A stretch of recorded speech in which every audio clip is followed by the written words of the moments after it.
Face à la misère et à la souffrance omniprésente partout dans le monde, l'entraide internationale des scouts de la région de Cluse continue et amplifie son action. Les besoins sont immenses pour soulager la détresse des hommes et surtout des enfants dans les pays en guerre et dans les pays pauvres. Actuellement, tous nos efforts sont pour le Rwanda. Une équipe était présente sur place au mois de juin pour apporter de l'aide, vivres et médicaments.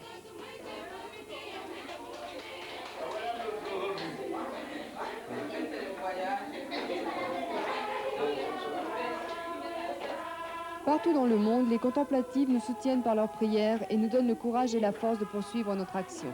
La visitation de Gitega, au Burundi, est notre première étape spirituelle. C'est à 100 km de Bujumbura que nous rencontrons cette communauté de 30 religieuses rayonnantes à qui nous apportons quelques colis. Notre mission est d'apporter des secours à la population rwandaise concentrée dans les camps de réfugiés, recenser les besoins essentiels, mais surtout soutenir cette population meurtrie et faire sortir du Rwanda vers le Burundi des religieuses et des orphelins en danger. Rapidement, nous organisons notre départ pour le Rwanda. Nous prenons contact avec Sœur Marie-Paul et le Père Descombes, responsable de la Caritas rwandaise. Nous décidons d'acheter directement des vivres sur place, au Burundi, à des prix intéressants, surtout du sucre et des haricots. Et mercredi, c'est le départ. 4 voitures Toyota et 11 camions chargés de 10 tonnes chacun. Sucre, riz, haricots, couverture.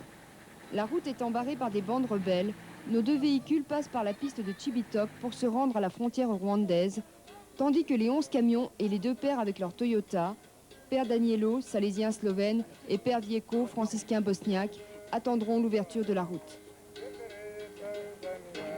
Notre équipe comprend 2 pères palotins polonais, Sœur Marie-Paul, canadienne, Sœur Carmen, espagnole de la congrégation de l'Assomption, qui part chercher des sœurs de sa communauté en danger, et frère Chris Magnon, frère mariste britannique, qui lui aussi veut essayer de faire partir 2 de ses frères Tutsis, prisonniers à Savé, et nous 3 Français. Tout en apportant de l'aide, tous partent pour prendre contact avec les communautés en danger.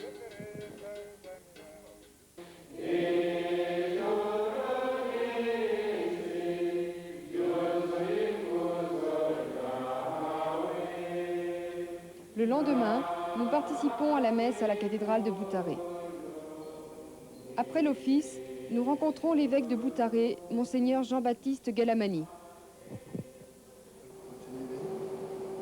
Pas seulement par des actes tangibles, matériels, mais par cet esprit intérieur qui anime précisément l'aide matérielle, cet esprit d'amour, de prière. Voilà. Merci, merci. Notre mission se concrétise par la visite de différentes communautés religieuses à qui nous apportons des secours. Nous prenons également des informations concernant les besoins de la population afin de pouvoir être plus efficaces lors de notre prochaine mission. Nous partons donc pour la visitation de Savé. Elles sont 24 religieuses, dont 2 sœurs espagnoles et sœur Marie-Gertrude, la doyenne. Malgré les événements, les sœurs ne partiront pas. I no savons rester, cette Marie-Cécile et moi, espagnol, nous n'avons pas de partir dans l'avion. Nous restons ici. Si nos êtres sont vivants, seront très contents d'avoir des plus anciens qui l'accompagnent. Et si nous mourrons tous ensemble. Tous ensemble. C'est bien. Et nous avons resté, jusqu'à le moment où n'a passé rien. Nous avons passé des difficultés vraiment. Mais les bons dieux et les Saintes-Vieux nous ont gardés. Nous repartons rapidement pour rendre visite aux sœurs de Saint-Boniface, communauté de 6 religieuses allemandes, 19 sœurs rwandaises, dont 2 Tutsis. Elles attendent la visite de leurs supérieurs venant d'Allemagne. Elles sont très inquiètes de la situation et sont gardées par des hommes armés de machettes. La communauté rwandaise des sœurs de Benebikira est composée de 148 religieuses. 40 communautés sont établies au Rwanda et plus de 20 religieuses ont été tuées depuis le début du conflit. À Savé, la communauté a été pillée 3 fois. Les religieuses ont peur des événements.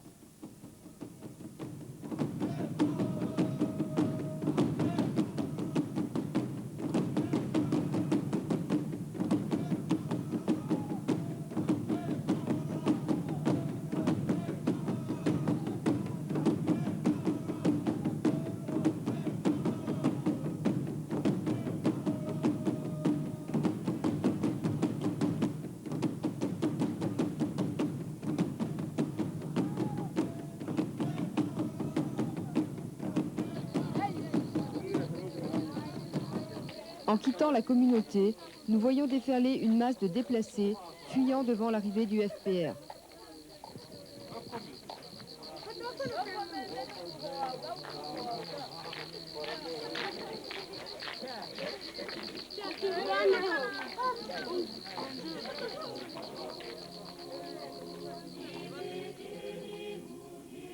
Nous nous rendons à la communauté des bénédictines de Sauvou, à 7 km de Boutaré.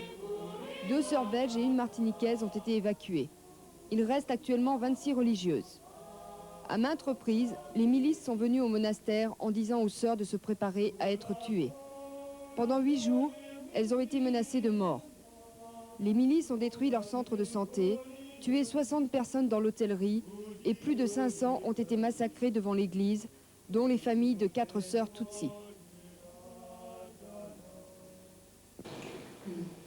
Nous sommes très touchés de votre visite et personnellement, ça me fait plaisir de savoir que vous connaissez une communauté française comme Jouarre, Solène et d'autres. Ce que je peux dire à ces communautés, c'est de prier pour les pays en guerre, spécialement l'Afrique, en particulier le Rwanda. Nous avons vécu des choses, des moments durs, et ce n'est pas la prière que nous avons pu tenir bon, c'est dans l'espérance que, c'est sur l'espérance que,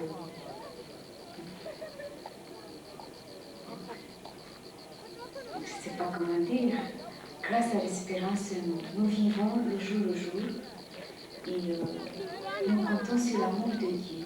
Et donc je compte beaucoup sur la prière des communautés contemplatives de France. Par la prière, Dieu opère beaucoup de choses. Ils vivent des moments de paix, je pense. Nous vivons des moments difficiles. Ça se complète. La croix ne manque pas dans la vie. Nous avons fait l'expérience de la croix. C'est merveilleux. C'est fort de dire ça, mais c'est merveilleux d'un côté. Nous avons souffert comme les autres personnes. Nous n'avons pas été épargnés. Cela a affirmé notre foi. Et c'est merveilleux dans ce sens que souffrir comme notre Seigneur, nous savons ce que c'est que maintenant. Un tout petit peu. Notre Seigneur a souffert plus que nous. Mais nous avons vécu une expérience unique. Nous ne voudrons pas dire qu'il faut souffrir beaucoup. Je ne dis pas qu'il faut que nous continuions à souffrir. Je voudrais que ça arrête. Mais la souffrance nous a aidés à grandir dans notre foi et dans l'amour de Dieu.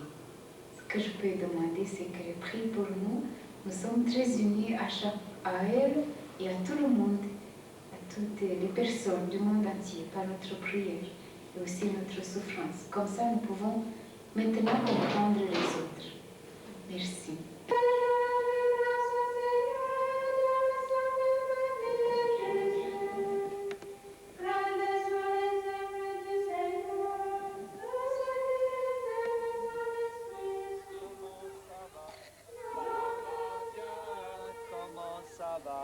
Ça va bien, comment ça va? Ça va bien, il n'y a plus de condamnation dans mon cœur. Dans mon cœur, il n'y a plus de condamnation dans mon cœur. Nous allons à l'ancienne école sociale de Sœur Marie-Paul, où se trouvent 500 orphelins qui ont perdu leurs parents dans ce génocide. L'organisation de ce camp se fait sous la responsabilité de Terre des Hommes. Nous chantons et très rapidement, ils apprennent nos chants. Les responsables ont peur que les miliciens Hutus viennent les tuer.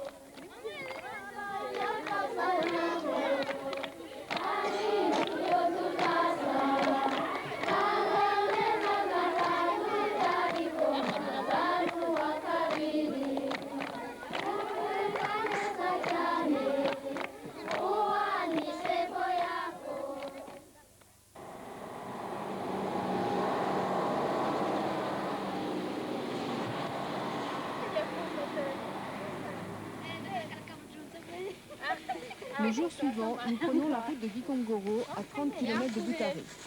Nous sommes reçus par l'évêque de Gikongoro, Monseigneur Misago. Sur 19 prêtres dans le diocèse, ils ne sont plus que 5 actuellement.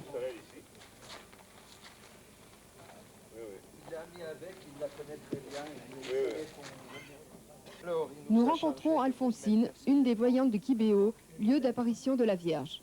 Nous lui remettons une lettre, des médicaments et de l'argent de la part du père Bezel de Torrent-l'Aiguilière. Pour les médicaments, pour le truc. Voilà. Pour moi, l'évangile n'a pas pénétré. Même dans le monde quelques-uns, même parmi les Rwandais, l'évangile vraiment n'a pas pénétré.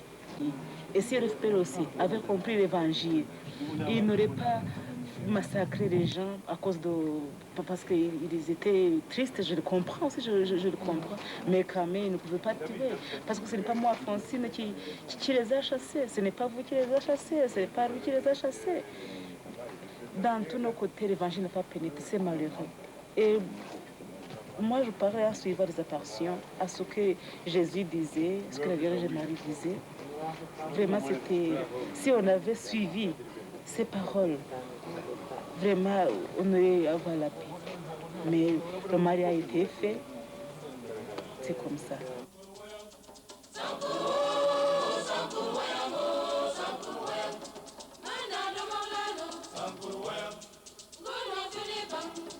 Nous rencontrons Madeleine Raffin, professeure français à la retraite qui enseignait au petit séminaire de Boutaré. Elle est la responsable Caritas pour le secteur de Gikongoro et de la distribution des secours et de l'aide dans le camp de Tchainika, où sont concentrés 50 000 déplacés. Près des bâtiments paroissiaux, tout a été saccagé. Le curé et plus de 1000 personnes ont été tuées. Aujourd'hui, les Hutus craignent pour leur vie. Au camp, les conditions de vie sont très dures. Hommes, femmes, enfants vivent dans des abris de fortune en branchage. Le bois est devenu une denrée rare, malgré le déboisement total des forêts environnantes. Le secteur de Gikongoro n'était pas prêt à accueillir 250 000 réfugiés, en plus de ses 450 000 habitants. Les organismes humanitaires Caritas et Catholic Relief Service tentent de parer au plus pressé. Les 7 camions de Caritas sont attendus.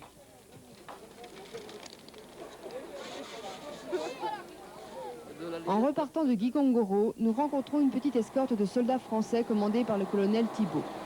Nous les tenons informés de la situation dramatique de Boutaré et Savé et leur demandons de venir au plus vite pour évacuer la population.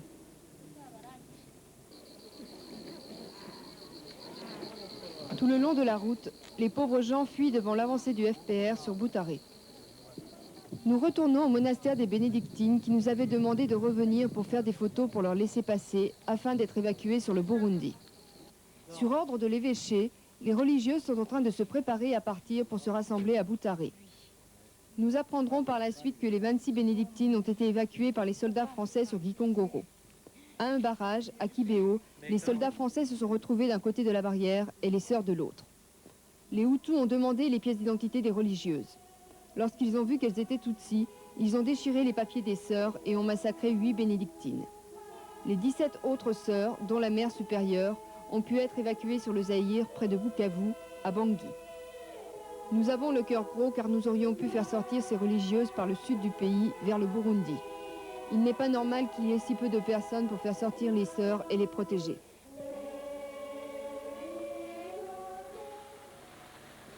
Le lendemain matin, nous apprenons que 3 obus sont tombés sur Boutaré. Les soldats du Front patriotique approchent. Jeudi, Savé est tombé aux mains du FPR.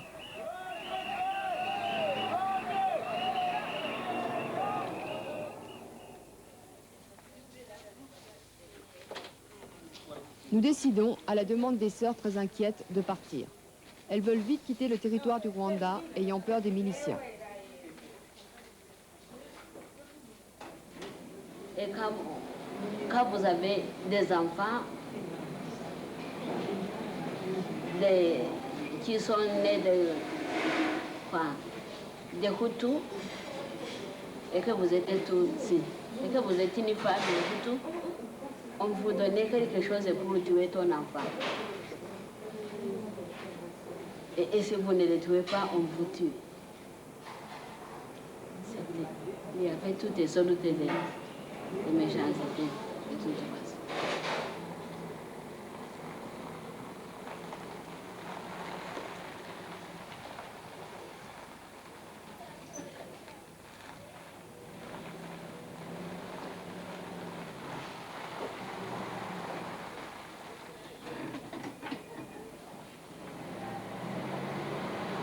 Sur la route du retour, nous constatons des destructions, signes des luttes entre Hutus et Tutsis.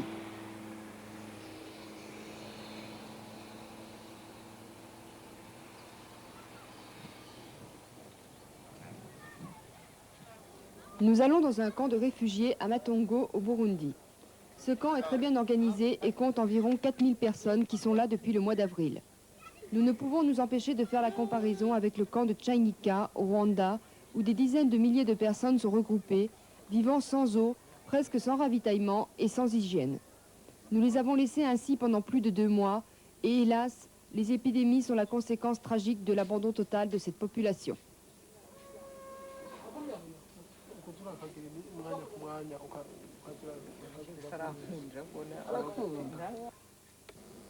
À la procure de Bujumbura, nous apprenons de bien tristes nouvelles. Le véhicule de Père Danielo, qui avait escorté les camions de Caritas et que nous avions rencontré à Boutaré samedi matin, a été vu à 5 km de la frontière, à Rango. Il était aux mains des soldats de la FAR, l'armée gouvernementale, qui se sauvaient et disaient que le père avait peut-être été tué. Frère Christophe, qui était parti à Savé dès jeudi pour essayer de faire sortir ses frères du Rwanda, a été pris dans la bataille et est porté disparu. Nous sommes sans nouvelles de lui à ce jour.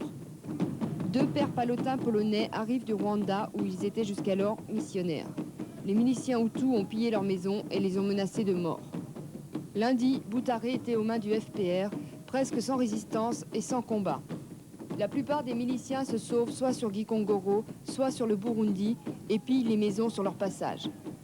3 évêques, 90 prêtres, 60 religieuses ont été massacrés et des milliers de civils. Pourtant, les 500 orphelins que nous avions rencontrés à Boutaré ont pu être évacués à Bujumbura sous la responsabilité de Terre des Hommes grâce à l'intervention des soldats français de l'opération Turquoise.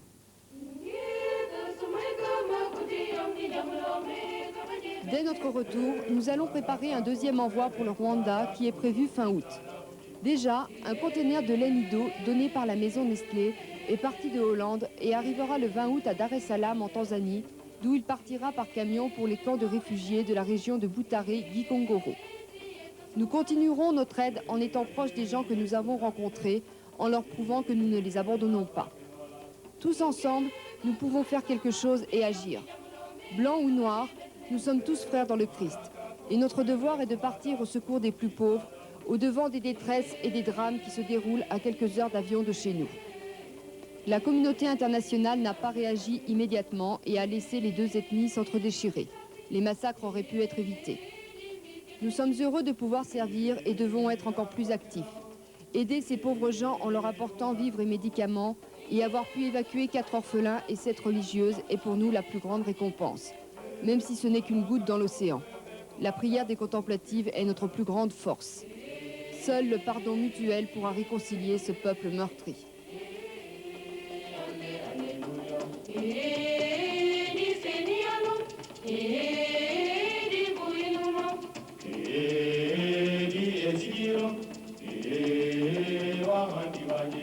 Inge kasumai kama kuti yambi jamulome